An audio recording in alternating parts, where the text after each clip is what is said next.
Have you all had a wonderful grunt and snort week? I mean, like yesterday, it was Thanksgiving, and it was our job to consume as much stuffing and turkey as possible and celebrate our thankfulness with overt consumption of food, which is now followed by our latest holiday that we call Black Friday, where we all storm the stores and try to consume as much goods as possible, as rapidly as possible.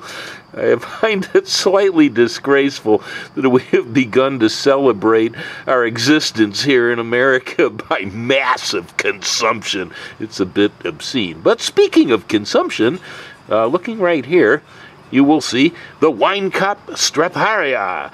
It has come back again, popping up out of the sawdust, consuming all of the sawdust that I put down. This is a wonderful, wonderful thing. I love this mushroom. It spawned over here in my dragon fruit, and it is growing in a bed of sawdust left from cabinet and furniture building. Yes, sirree, Bob. This one fine mushroom. I had a great growth of these last year, but what I found out is the mushroom does much better when I tear pieces of the mycelium out and put them into brand new sawdust in new areas, because it's the new places I planted it last fall that are fruiting the best. The old ones, not so much. Over here you can see all the little cut stumps of the mushrooms I've been picking and eating for dinner. Right over here is one that I must have missed the other day when I was picking. Got to get a knife after that. Again, this is in new areas. Last fall, I took pieces of the mycelium, I dumped sawdust over brand new areas of the planting beds out here, stuck plugs of the mycelium in, and that is where all the mushrooms seem to be coming up this year.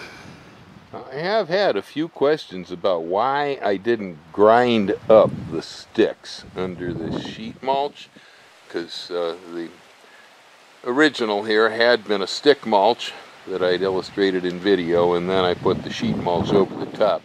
Well, with those mushrooms in mind, actually what I'm doing here is once this gets settled in really good, later in the winter when conditions are good, I'm going to move spawn from my mushrooms, probably both types I'm growing, into this area, and what I'm going to do is I'm going to let the mushrooms eat the wood that's under there, rather than me bothering to use fossil fuel and labor to grind it up. And so in the process, we'll not only get food out of this, but the mushrooms are going to convert everything into nutrients for the plants. A lot of the mushroom mycelium will probably hook to these plants in the roots and then protect them from more hostile pathogens. And we're probably also going to see control of nematode in the soil here by the mycelium of the mushroom. The wine cap straparia is known to be a nematode eater, as the nematodes in the soil crawl through the landscape and encounter the mycelium of the wine cap. It snares them, digests them, and turns them into the toppings for my pizzas. Right here I have a brand new project going on. We're growing some oyster mushrooms. I took a pile of sawdust right here, mixed it with some coffee grounds and a bunch of corn cobs, and then went and stuck the spawn for oyster mushrooms, Pleurotus austriatus, in here.